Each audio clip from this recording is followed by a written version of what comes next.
नमस्कार मित्रांनो. तर आपली जी 2 HP मोटर आहे, single phase 2 value capacitor motor, त्याचा आता आपण वायंडिंग झालेलं आहे आणि कनेक्शनची आता वेळ आहे. तुम्हाला कनेक्शन थोडीशी आम्ही समजावून सांगणार आहे, म्हणून हा छोटासा व्हिडिओ.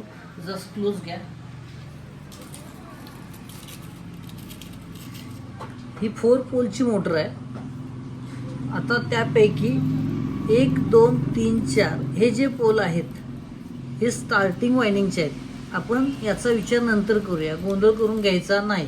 म्हणजे ज्या वेळेला लीड जास्त होणार त्यावेळेला उगीच मनात गोंधळ तयार होते की बाबा कुठं काय द्यायचं, काय गोंधळ करायची काही गरज नाही. सिंपल मेथड अशी की आधी जे रनिंगचे पोल आहेत किंवा स्टार्टिंगचे पोल आहेत, कुठलीही तुम्ही कनेक्शन्स मारला तरी चालतंय. हे आपण नंतर मारू, ही समजावून घेऊ आधी काय पद्धतीनं कनेक्शन आहेत ती. हे बघा,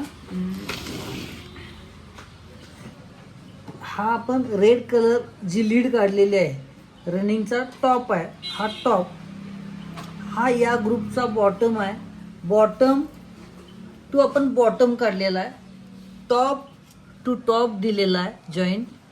हा बॉटम्सला गेलेला आहे आणि टॉप बाहेर आलेला आहे. परत एकदा समजा सांगतो बघा.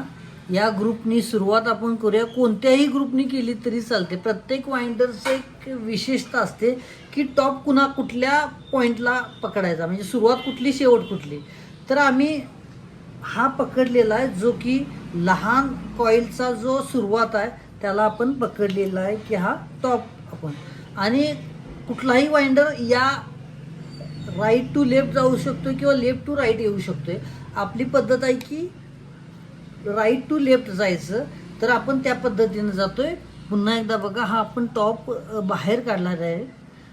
बॉटम या ग्रुपचा बॉटम एकत्र केला जॉईंट. या ग्रुपचा टॉप सलग या ग्रुपचा टॉप एकत्र केला जॉईंट केला.